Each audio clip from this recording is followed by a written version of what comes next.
asked him with was to update all the cash flow type of things, all the expenses, everything like that. And we're going to come up with a forecast. And then what we're going to do is every month we want to take a look at that forecast and say, okay, what have we really spent? How does that impact our projection for the year? And, keep that updated. So it's pretty similar to what you were talking about. All right. I don't know if you just saw the privacy policy pop up, but Yeah. I'm just thinking, I'm just looking at right now, there's just 3 of us online, but I suppose we have to be a little careful of what we say publicly.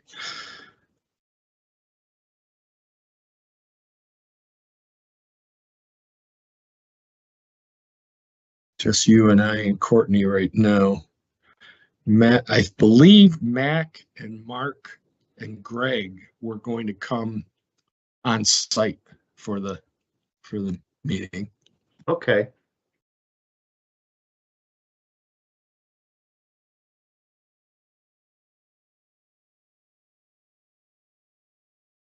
Yeah. I'm just gonna work on something till I hear something. Same here. So we'll talk later. Okay.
here to call to order the meeting of the sole member of the ErieNet Local Development Corporation.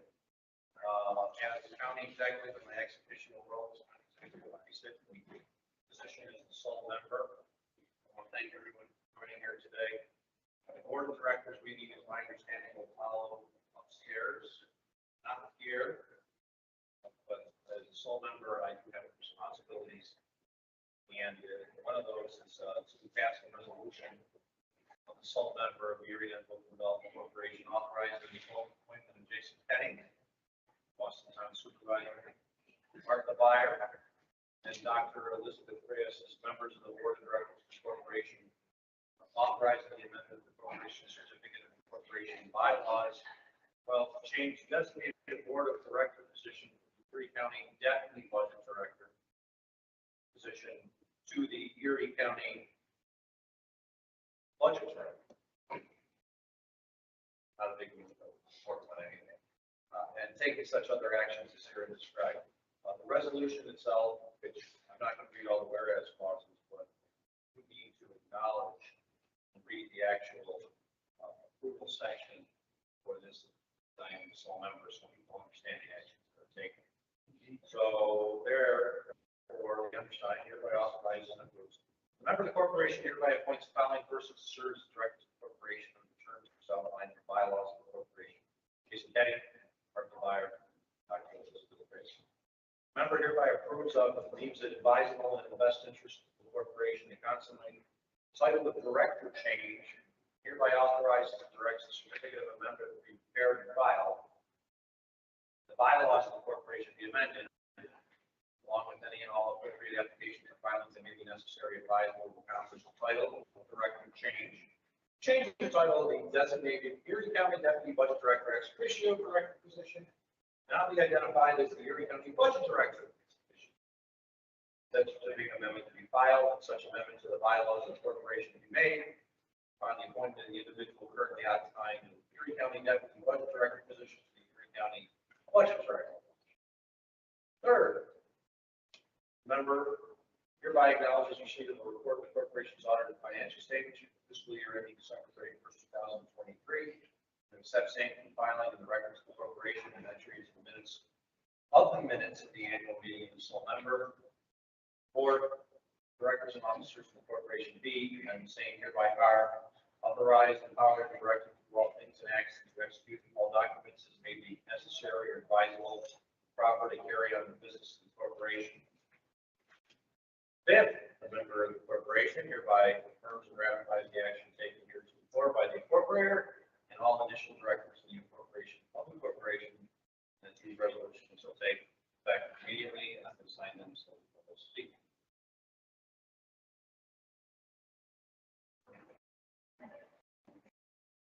That is that. There being no further business for the sole member of the ErieNet Local Development Corporation, I hereby adjourn the meeting.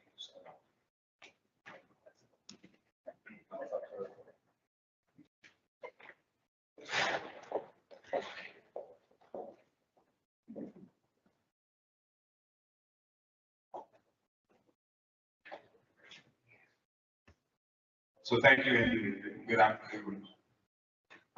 My name is Thomas Baines, Deputy Commissioner of Planning and Economic Development for Erie County. But for today's purposes, I am the chairman of ErieNet Local Development Corporation. We're happy to have you on this afternoon. Before we get into the proceedings this afternoon, as the bells chime, just a quick story. So this year in January, my grandmother turned 93. And with many of our aging seniors, you know, the body becomes frail. And she lives with my parents, and she had a fall, as many of our senior people, she had a fall.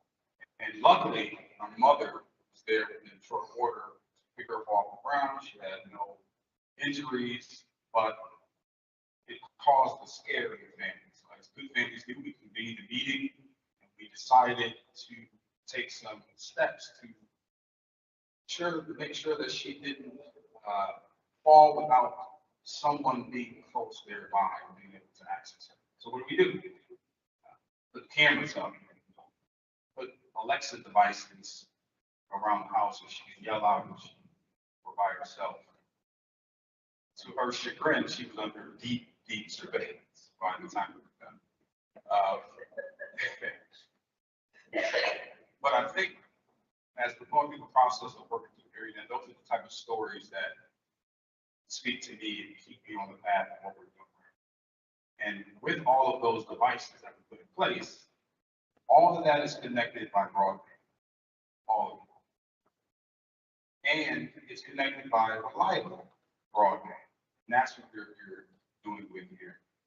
If it weren't consistent and reliable, then we wouldn't do it. We wouldn't have comfort that as my parents live out in Niagara County, I'm in Buffalo, I can tap into my phone to make sure that my grandmother who's 93 is okay. So when I'm out in the community, people are asking me, well, what about ErieNet? What does it do? You have a conversation about speed. You have a conversation about cost savings. You have a conversation about reliability. You have a conversation about binging 5 seasons of the show Suits on Netflix.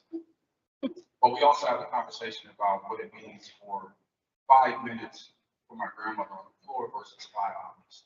If we didn't have the cameras, the devices that made it easy for her to call out to us if she's in trouble. So that's what ErieNet means to me. So today is also a good day for ErieNet Local Development Corporation. So while we're outside, maybe not today, feverishly building this network, there's a lot of us on the inside building this organization. We have been doing it a long time. So folks that we have partnerships with, like Speech, McCormick, Drescher Malecki, we've been building it so that when this network is completed, we have a really, really strong foundation to fall back on. It's all set. So with that, welcome to the presentation, annual presentation, and then we can get to the agenda for today. So quickly, we'll go through the ErieNet mission. We'll talk about some accomplishments for sure. Talk about some goals and expectations for this year and next. Get a quick presentation from our auditor, Drescher Malecki. We'll talk about our 2023 investments and how well we've done. And then we'll talk about grants that we intend to pursue and have been pursuing this year, some of our forward thinking for next year. So our mission is to create a foundation to address the broadband needs of unserved areas, improve services in underserved areas, and enable world-class broadband investment throughout the country. That is our mission. Right. So let's go through some accomplishments 2023. So January, our Make Ready construction began. Make Ready, I'll probably fumble this Mac, take my head off, but essentially it's us doing assessment of existing poles to make sure that we have space on the pole so that we can attach arms to the pole. If we don't have space, we may have to do some other things, replace the pole, etc. Satisfactory? Good to go. March 2023, we appointed Supervisor Jason Keating, who was instrumental in some of the early conversations about broadband and its need in more rural communities. So we're absolutely glad to have him. Amazing partner throughout this journey. April 2023, pretty significant checkpoint. We hired Mr. Hartman as our executive director. Amazing. We procured our fiber cable. You'll see a picture of it later on in the slides. We contracted construction services, which is a big deal for us. We were working with CLW. May 2023. Melissa Hartman started. So we hired her in April, and she took a little vacation, and then she started actually in May. Just kidding. No days off, right, Melissa? And then in May, we also, to the credit of Courtney, who's running the PowerPoint presentation, created our logo. So now we have a look and feel, color scheme, etc. So I guess we doubled up with the tractor. Can't see that. June 2023, we launched our website. So if you folks go on to www.erienet.com, you can find us and all the information that's presented here today, other information about our organization. And then in 2023, in June, we invested $28 million of our funds that can be used to continue to support operations and other support for ErieNet going forward. We recognize that our partners and some performing assist us with our investment strategies that no use to have funds sitting in the bank and be taken advantage of. August 2023, another milestone for us. We hired Courtney Italian, our administrative coordinator, as this organization grows to recognize that we need more support. And she's been excellent at keeping the foundation of this organization running school. Next, we had our first round of FICO delivered to a location in West Falls. You'll also see a feature of that moving forward. September 2023, moved into this beautiful location here at Central Point Tower. Haven't been up to our offices on the 29th floor. Please feel free to check it out. It's a great space with obviously great views. October 2023, we approved the 2023-2024 budget, which is a milestone for us. Lastly, November 2023, we started underground construction in Boston, New York, represented by board member Jason King. Like I mentioned, this is a great day for ErieNet Local Development Corporation because today is exemplary of all the work that we put in to make sure that this organization runs smoothly and efficiently. And although we have our challenges, to be able to present this report, to deliver it to the authorities that matter, is an important step for us. So without further ado, I'd like to thank our Executive Director, Melissa Hart. Thank you. Welcome, everybody. I appreciate you all coming out today. As Thomas said, this is a very big day for ErieNet. It's our first annual meeting. It's our first ability to show the county, our residents, our government leaders, our partners, what exactly we've been doing and where we plan on going. So I'm going to just talk a little bit more about some of that and kind of review some of our 2024 goals. So we talked a little bit about investments. You'll see some investment numbers come here. Investments are important. So it's just to back up a little bit. ErieNet had received $34 million from the county. If I go back even farther, in 2017, the county envisioned this project. ErieNet was envisioned. They took some steps to build a feasibility study to find out, does Erie County need this type of infrastructure? And it was debated and studied, and it showed, yes, we do. Of course, COVID happened, right? And in 2021, they start working on the project again. The benefit of COVID, if you want to say there's benefits, is there was an incredible amount of funding that came out of COVID for obvious reasons, especially when you talk about connectivity, what we saw with students, with online healthcare, and the needs that we had there. So the county, in their vision, devoted $34 million of American Rescue Plan funding, and which is incredible to do this build, and not just build and do construction, but the operation piece of that as well. And so the investment part of the $28 million that we invested in June is there to sustain us going forward. We have really benefited from high interest rates. We're authority, so we can only invest in CDs and T-bills, and so we really heavily rely on interest rates. But that type of investment that we've been able to make and the incredible interest rates that we've been able to benefit from will help us sustain going into operations once we're built. We are working, and there's some of our partners are here with all municipalities in Erie County, from the county down to the villages, the cities, the towns. Every municipality we have been reaching out to and learning what their needs are. We're going to continue with those agreements, or continue with those conversations to reach agreements to make sure that their individual connectivity needs are being met for their residents and their businesses. We'll talk a little bit more about what we're doing with them later.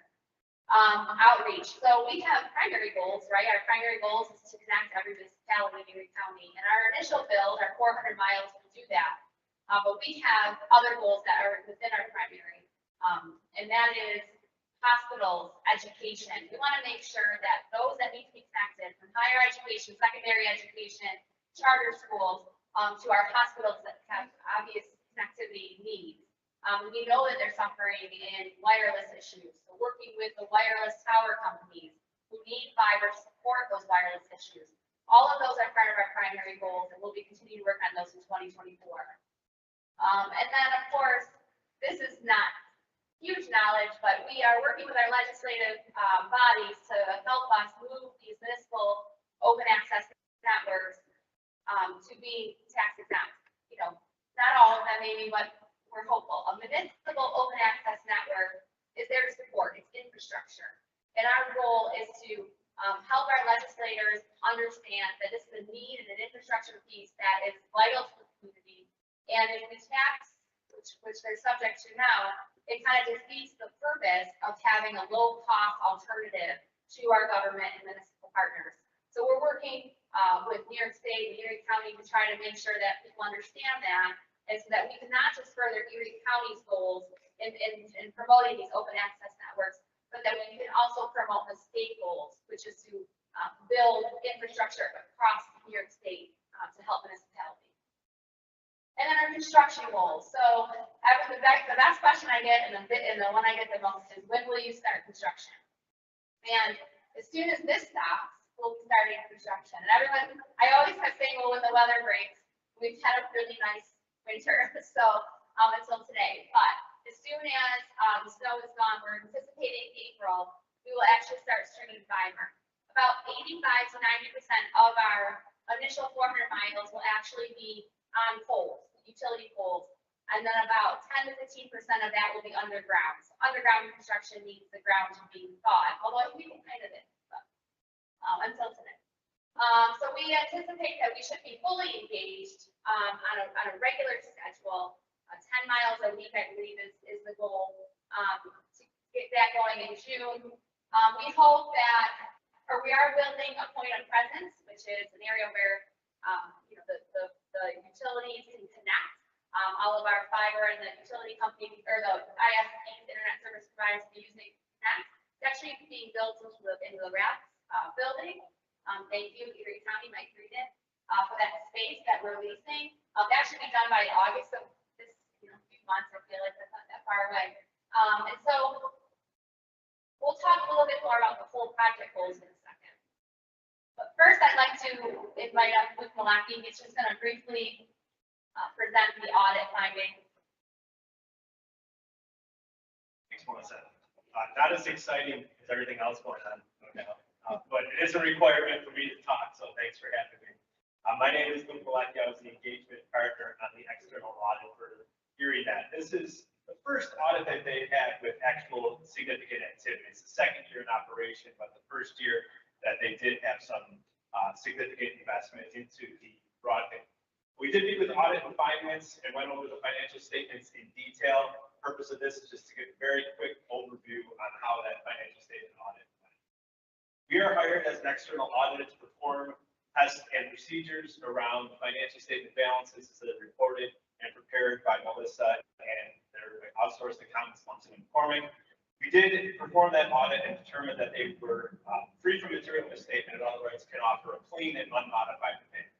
Probably a little bit more important in this audit is the exposure to the federal awards. As the executive director did note that a lot of this money did come as a result of our the American Rescue Plan, otherwise referred to as ARPA, and about $34 million was actually transferred from the county to ErieNet. So with that investment comes a lot of compliance requirements. So we did test that under uniform guidance, which is the authoritative guidance surrounding that federal awards, and determined that those awards were spent as they should be. So there were no federal award findings, no question costs, and otherwise a clean report as it goes in there. Just a quick overview on the financial statement highlights that the ErieNet did recognize $4.1 million of grant income last year. That means that about $4.1 million of the project has been undertaken. Most of that money went into the investment of capital investments, about $3.3 million. The rest was to get all the ground workings together as far as the administrative costs thereof.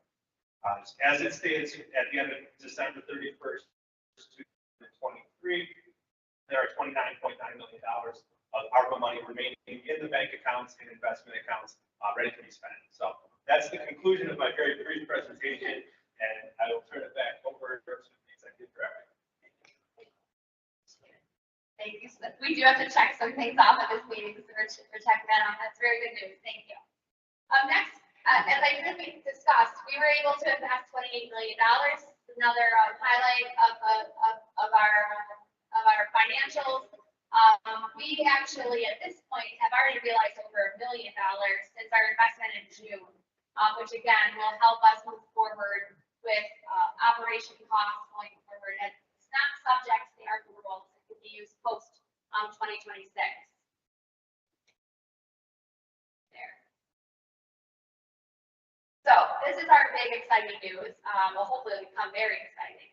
However, I just want to let you know that ErieNet did apply for the Connect All, which is the New York State Broadband Office Municipal Infrastructure Program Grant. And why it's important and why I want to take a little bit of time discussing it, even though we haven't officially or at all received it, we just submitted it, is because the magnitude of this grant, especially for our municipalities, is worth mentioning. And I want to talk about the support of that as well. So anytime you bring in a municipal open access network, any of these goals are going to happen. Economic development, of course, right? So I always use Eden as an example. I'm sure you can figure out why. But as the previous town supervisor, I can tell you firsthand that we were unable to bring in manufacturing because we did not have fiber availability in our town. And some of you who are maybe from the inner suburbs, or maybe in the city that has it, even though not all of City of Buffalo has it, you're saying, what do you mean you don't have access to fiber? We don't have any fiber.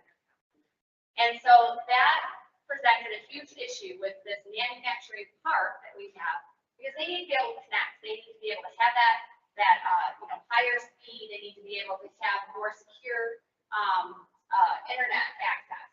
And so bringing in a fiber line to a town like the town of Eden, or like Alden, or Newstead, or Evans, will really be able to open up business opportunities, but also bring opportunity to the residents. And so every single municipality in this municipal infrastructure grant in Erie County, villages, towns, cities, the county, all will benefit from what we're asking for in this grant. We go a little bit more into that. Of course, once we go into a town, right, who doesn't have access or choice. I will use the town of Eden as an example. We only have one internet service provider option in all of Eden. Again, not fiber. We can only use Spectrum, which you'll find on the outer ring, any town or village in the outer ring. Anytime you bring in another option, which our fiber open access dark network should do, other internet service providers who may not be as big as the big Verizon or Spectrum have an opportunity to utilize the infrastructure dollars that went in, and they can start connecting to not only businesses but residents. The residents will start to have choice, which will naturally start to bring down cost to their connectivity, but also offer them, a better speed and more secure internet. It opens up opportunities for work from home. It opens up opportunities for telehealth, all the things that we've been talking about. For the communities in this municipal infrastructure grant, I kind of talked about this before. You have the opportunity to connect all of your buildings. Most municipalities' buildings are now all single connectivities. They're not on one bill. They're kind of, they're not all on the same speed. And so now we're offering the opportunity to every municipality to be able to connect all of their buildings at a very low cost, saving taxpayers valuable resources. We'll talk a little bit about that in a minute. And then safer, by the way. I mean, how many of our communities have their own police departments, have EMS? All of this public safety will be connected as well. And then, of course, reliability and speed, like I talked about before. So here is the initial build. This is our initial 400 miles. This is the 34 million we've been talking about. This is the max that we put out to everybody to show where our backbone will lie. And the municipal infrastructure grant, these are the extensions in blue. So we are asking for $21 million, a little bit over. And what that does is, and we'll show you the map, or we'll show you the outline in a minute, but each municipality will now be able to have extensions within their community. And what does that do exactly? Well, one, connects their buildings like I talked about, but two, every time you extend that background, you extend into another neighborhood. You might extend out to a business district. For example, in Aurora, the town of Aurora, we're connecting now to West Falls, which we weren't able to financially do before. West Falls just received a DIR grant from the state, first rural town in New York State to do that. Now we can connect to that grant opportunity and make sure that they get the most out of the money that the state is providing. If we go to the next slide, well, here's the timeline. Basically, if we do receive the grant, we should find out on April 22nd, which is my birthday. So I'm hoping that's my birthday present this year. We find that it's also Earth Day, so that's also something I want to remember. So we would hope that obviously if that extension is about 170 more miles, right, of our initial 400. So we'd get about 570 miles, give or take some. It kind of would extend our time frame, right? We would anticipate if we just did the initial 400 miles that we should be complete sometime in mid-2025. But if we do actually receive that additional $21 million and also, to 170 more miles, that we would send that back a little bit. So we would anticipate that first connections would be up by October 25. We would have 50% of our project complete by December 31st, and that we would be completely complete. The project would be completed all 570 miles by July 1st, 2026, so mid-2026. However, we are very hopeful that regardless if we get that grant or if we just continue on with our initial 400, that we will be up and have some of it running by the end of this year. So I just want to highlight, here are all of the towns that have had the ability, it's everybody, but this is what we're applying for on their behalf. It shows you how many miles within that town we would like to extend, how many locations we're able to connect. If you look at the town of Tonawanda, it was 33, which is a large amount because they're taking on, they have a pretty good public safety project they're working on that we would assist with. Obviously, the city of Buffalo, 48, that's all of their municipal buildings. And so we would be on their behalf putting in $2.3 million in infrastructure right here in the city. But as you can see, every town will benefit. I always like to bring up the town of Hamburg because, first of all, the supervisors here, thank you for coming. But the town of Hamburg is the town and village of Hamburg is a really good example because the way that their town is built, municipal buildings are built out, their highway department is much more south than where the rest of their municipal buildings are. So that cost to the town to connect that building, that build would have been extensive and expensive. And now utilizing municipal infrastructure program grant funding, we can do that. But what it also does is it goes through the village of Hamburg, which touches a lot more neighborhoods and a lot more residents, pushing out opportunity, not only for their business district, but for their residents as well. So the total cost miles that we'd be doing is 170. The construction cost is just over 20 million. The IRU, basically, we also put into this grant request, any of the initial lease costs for each municipality would be taken care of through this grant, which means that would give them the right to use the fiber for 20 years, and that cost will be taken up with this grant application. So again, it's saving valuable resources to the community by applying for that.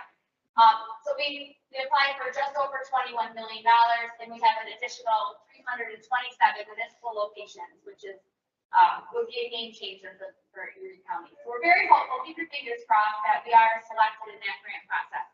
And then the other thing I want to say is these are all the support letters of support. Some of you are here representing your legislative districts today. We really appreciate it. We have 36 letters of support in total from every level of government, federal right down to the local municipalities. We appreciate that.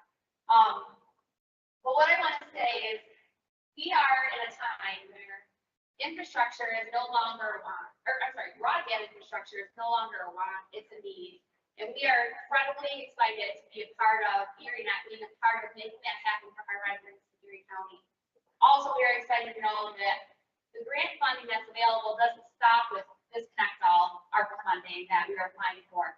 It goes on for more federal dollars that we do plan on doing second and third phase applications for to continue to connect across Erie County.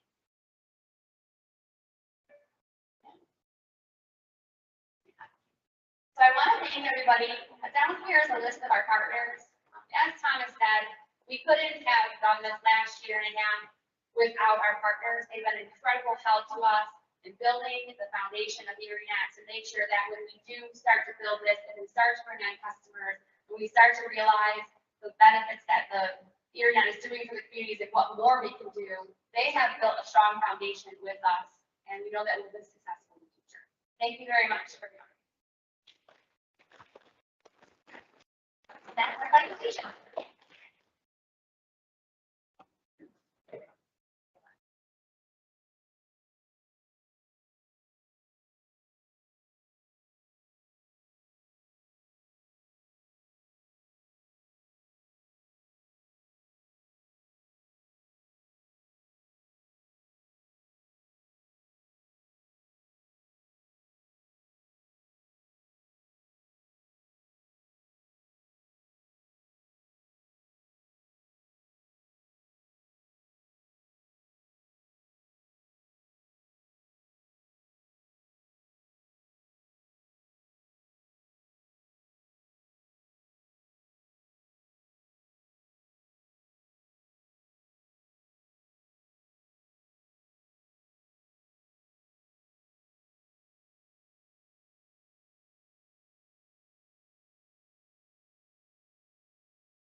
Andy, can you hear me?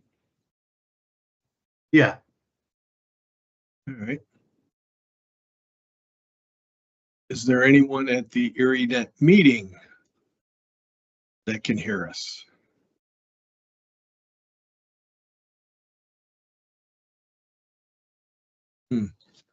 Well, I think perhaps Courtney had to drop the PowerPoint presentation, and so maybe she's switching over the video That could be. signal. Or, like I said, I told them if there was a technology issue that Mark was there or Greg could address the Erie One BOCES win. Sure. I just wanted to make sure we noted that it was a strategic win because one, it's our first sale, but two, we were able to get registered with E-rate and be recognized as a service provider with a service provider identification number. And that's essential for any K-12 BOCES E-rate project, but also libraries. And so, we accomplished that. And it turned out our proposal was half of our closest competitors. Yeah, I saw that. That was you could take that one of two ways. One is we left some money on the table. right. I would rather look at it. It just shows how competitive our service is going to be. Right. And because and the connection itself is very strategic because it links our point of presence at the Rath data center to the 350 Main Street Carrier Hotel across the street on Franklin, and then or on Pearl Street, and then it also connects those two POPs to the Victory Technology Center in Lackawanna, the VTC Center, which is where BOCES wants to be. But that's also where the University of Buffalo wants to be, and that's where NYSERDA wants to be. And so, again, that puts us, that helps fund our build out to that location. So, all those reasons, it's a great win. It is a huge win. Truly is.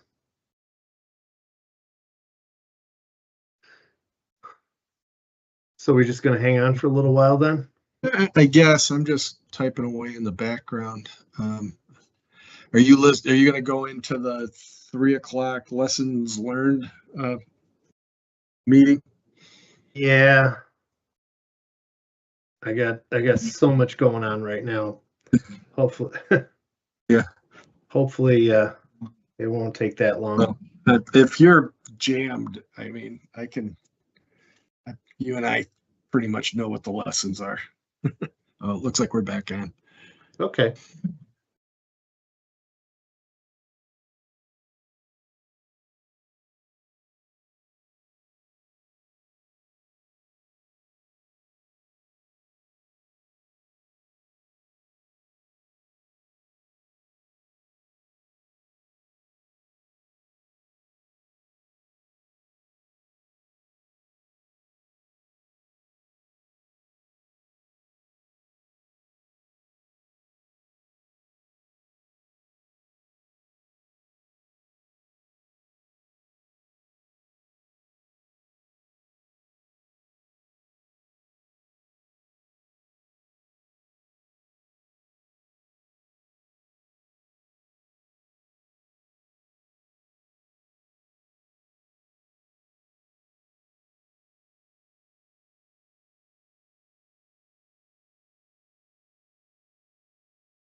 The annual meeting of the ErieNet Network Development Corporation, the Board of Directors meeting. Today is Tuesday, March 19th. Floor time now is 2:51 p.m. I'll do take roll quickly. Mike Breeden here. Dan Castle. Here. Don Spears. Here. Kevin Toth. Here. Myers. Here. Mark Cornell. Present. Jason Keating. Present. Mills. Here. We do have a forum. Before we get started, I'd like to welcome the anticipated board members. If you'd like to introduce yourselves briefly. Sure. Elizabeth Freese, I am the Assistant Superintendent for the Western New York Regional Information Center. We are part of ErieNet BOCES. Our role in education, K-12 education, is to support districts' technology. So many of you know ErieNet BOCES for what I refer to as the 3 C's, cars, COS, and culinary. But we do many other things behind the scenes, and my team is responsible for infrastructure and operations, as well as instructional technology for 112 districts in our region. It does include non-public and charters. So I appreciate a seat at the table to talk about the importance of this project for really PK-12 education, as there's been a real emphasis recently on pre-K programs, and our district's reinvigorating those as well. So thank you. Welcome, happy to have you. Hi, I'm Martha Beyer. I'm an attorney based in East Aurora, but I live in Boston, New York as well. I'm a communications technology lawyer. I was a network engineer before law school. So I've stayed in the telecom space and thus have some technical skills that I hope will be useful. I teach 2 graduate classes, one in ethics and IT and the other in cybersecurity and law. She's gonna be writing our 2 policies that require the audit. Thank you. And I was a ski coach in my last life and coached Bob's kids. Oh my goodness. Obviously a family affair. Moving on to our first order of business, for those who have read the minutes and reviewed them, I'll take a motion to accept the minutes. Motion. Second by Mike Breeden, second by Legislator Myers. All in favor? Aye. Any opposed, abstentions? Carried. Report of the chair. I'll be brief. Thank you all for coming to the annual meeting. I think it was a good turnout, a good showing. Of course, that was important to their work and all of our partners. We also appreciate you getting back to us with regards to the board surveys and other information. If you looked at the surveys, there's some work that, I won't say work, there's some opportunities for us to do some learning and growing together. Perhaps we'll consider a board retreat. So for those who were unsure about some information, now we can take up more of your time at all day retreat. That's Thomas is playing clearly. But no, really, thank you for the support over this last year. It's been tremendous work that you've done. Again, it's high profile people in the room. So again, we're grateful for that. Without further ado, we'll go into the executive director's report. So much to everyone's relief. I'm not presenting a report today because I just did a very large one for you in our annual review. There are a couple things that we're going to highlight. I asked Matt to talk a little bit about some very good news I want to share that we're going to share with you. But the ECC report is in there, so you should be able to review that. If there's any questions, please just reach out. We can answer it. Nothing real significant has happened over this month except preparing our annual report and preparing obviously for this meeting. But there are some good news things. One being that we did submit, as you just heard, for the MIP grant. And that was not like, an overnight thing that you just put together at 6 p.m. It took a lot of work in a little amount of time. And I just want to recognize a couple people for that. First of all, Mark Meyerhofer did the bulk of the work on our submission to the application. And it wasn't just ours he was submitting for, he submitted for other entities as well.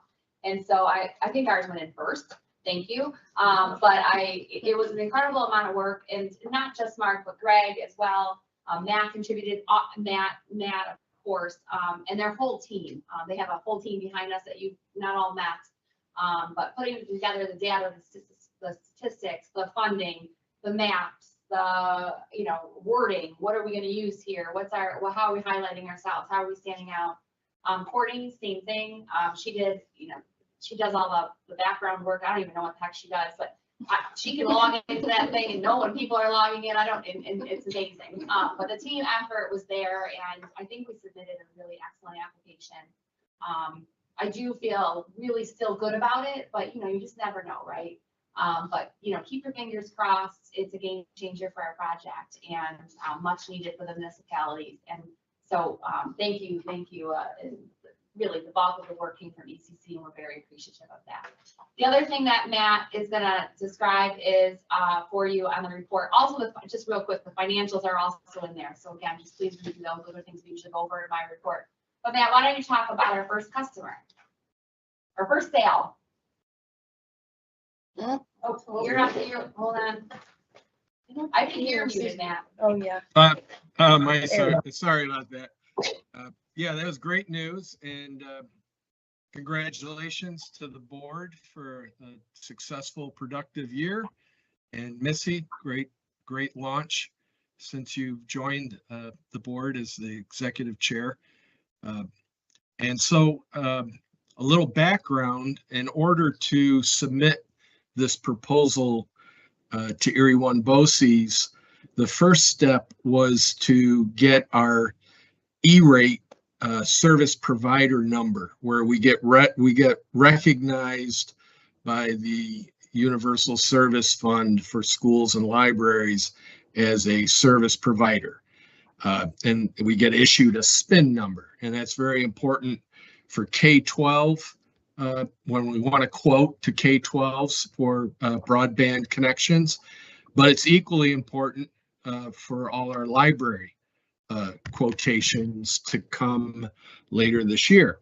So that was the first step. And again, thank you to Melissa and Courtney for that administration, and also our treasurer, Mark Cornell, had to help us with some of that registration as well. So thank you again, Mark, for that. So once we had that SPIN number, we were able to complete our E-rate proposal. That was back, I think, mid-January, we submitted that proposal. And we heard a couple of weeks ago that we were the apparent low bidder, and it's Erie One BOCES' intention to award us a contract. So the good news is we prevailed in our first BOCES proposal. We were half the cost of our next closest competitor. So you can take that one of two ways. One, we left too much money on the table. I think the better way to look at that, it just shows you how competitive our service is going to be.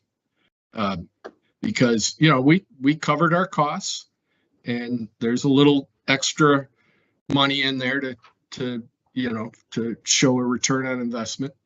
And yet we were still, our next closest, we were about $51,000 over 5 years. Our next closest competitor was right at $99,000. And then Crown, I believe, was $500,000, and Spectrum was, actually I have it. Spectrum, I think, was close to $1 million. Anyways, so it just shows that we have a good product to sell. And this connection is between 350 Main Street, which is right across from the Rath Building on Pearl Street. And 350 Main is what we call the Carrier Hotel for Western New York. That's where all the major interstate and intrastate carriers and broadband providers, they all meet at 350 Main. And we have a connection from 350 Main to our new POP being built on the 15th floor of the Rath building where we're sharing space with the county's data center. So this proposal connects our ErieNet POP with 350 Main, and then it extends from 350 Main to the Victory Technology Center in Lackawanna. And the VTC building is also a carrier hotel, or maybe characterize it as a carrier motel, but it's a strategic location, not only for BOCES, but for the University of Buffalo and for ErieNet that supports higher ed. So there'll be multiple subscribers that will need access to the VTC, and our ErieNet fiber will be landing there. So great win. Looking forward to giving you many, many more quotes and winners to come. Thank you, Matt. Can I add 2 cents to that, Matt?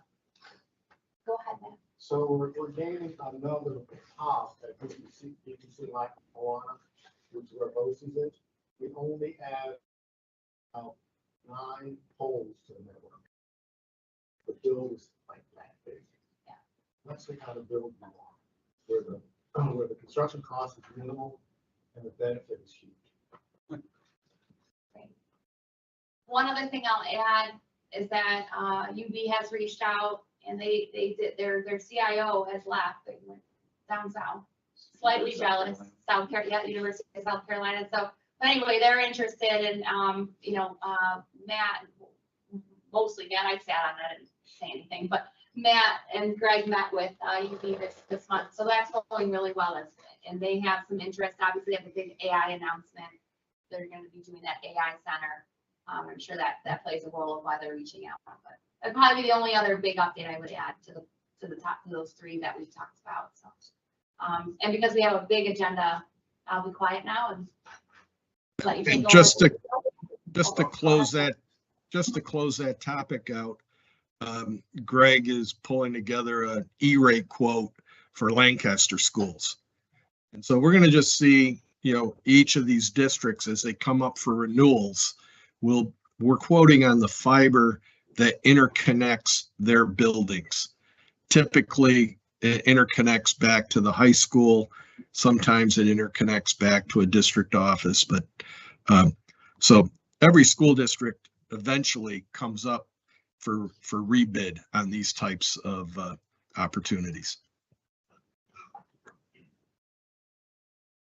Thanks. I have a quick question, Bob, procedural wise on the charters, where do we want to put that? Oh, it's a provision in the omnibus resolution. So Okay. when we get to the omnibus resolution. You'll take care of it. Perfect. Oh, okay. Okay, we'll move on in our agenda here, and just for the record, the board and the BOCES thing is completely coincidental. Yes. Yes.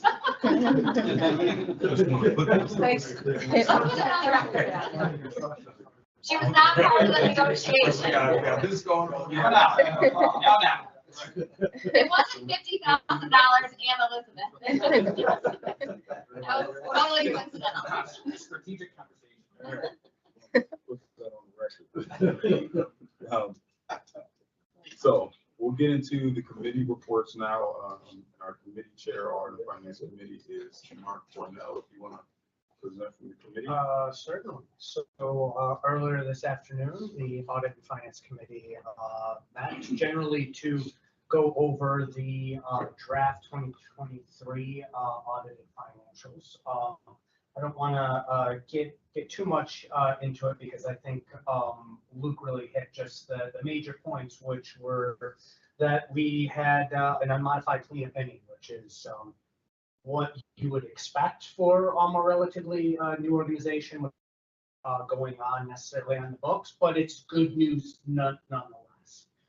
I think what we're beginning to see here is a lot of hard work from a lot of people coming to fruition, and the project is moving forward. We've had a little over $4 million spent over the last year, which I know, the first early meetings we maybe had, we were talking about $1,000, maybe, moving forward. Other bit of positive news is that some of the guidance regarding how ARPA dollars can be spent has caught up to what we believed was going to be the case. And generally speaking, this organization has no need to be concerned about obligation deadlines anymore. We only need to be concerned about the December 31st, 2026 expenditure deadlines. We had assumed that the transfer of the money from the county to ErieNet constituted encumbrance, but we weren't 100% sure. And recently, in the last 6 months or so, that guidance has come out from Treasury. So that is particularly good news, and that probably changed, some of our feelings about where we stood with this organization quite a bit. So that's really something pretty tremendous. I'd say that at this point the committee did discuss the audited financial statements, and we recommend approval of the full board. The only other item that was on the agenda was discussing a additional investment ladder. There was a significant amount of investment coming off T-bills, which was about $12.7 million. And there is a new ladder that will take effect shortly that has drop-offs between August, October, November, December, January, and February of that $12 million. Right now, based upon our cash flow, we believe pretty strongly we can continue to invest that money as aggressively as possible to reap the sort of historic interest rate rewards that we have over the last year. It should not be lost on anyone that we have been able to utilize about $860,000 in interest over the last year. More than that now. We're at 1,070,000. 1,070,000. Those are dollars that are not tied anymore to the federal dollars, and those will be those sort of little bits of luck that we have had that are going to help us be sustainable in those sort of early days when we are transitioning from a building project to a functioning organization maintaining a network. So that's pretty important stuff. That's what we discussed. Happy if anyone has any questions. All right, hearing none, thanks, Mark. We'll move on to the governance committee. And chair of the governance committee is Jeremy Toe. Sure. So we've been reviewing bylaws and a set of sort of standard policies. Bob Murray's been walking us through that. I think we've had 3 meetings now. Went through the bylaws, including a meeting just before this meeting. They're all pretty straightforward. We made some minor adjustments here. The county executive, we're adjusting the membership of the ex officios to include the budget director as opposed to the deputy budget director. But again, it's all kind of technical, not particularly interesting. But Bob, I don't know if you want to walk through any particular noteworthy. Essentially, you're going to be asked to approve the bylaws and a set of, I don't know, about 14 policies. Which 2 of which are slightly amended. We could probably wait till we get to the omnibus resolution. Okay. And I think maybe worth noting is the reason we're moving the ex officio from deputy to director is because, what did I say? Oh, I did. Whatever. I'm done speaking to officio. Yeah, I'm done speaking today, but because Mark is being promoted in April to the director. Yeah, so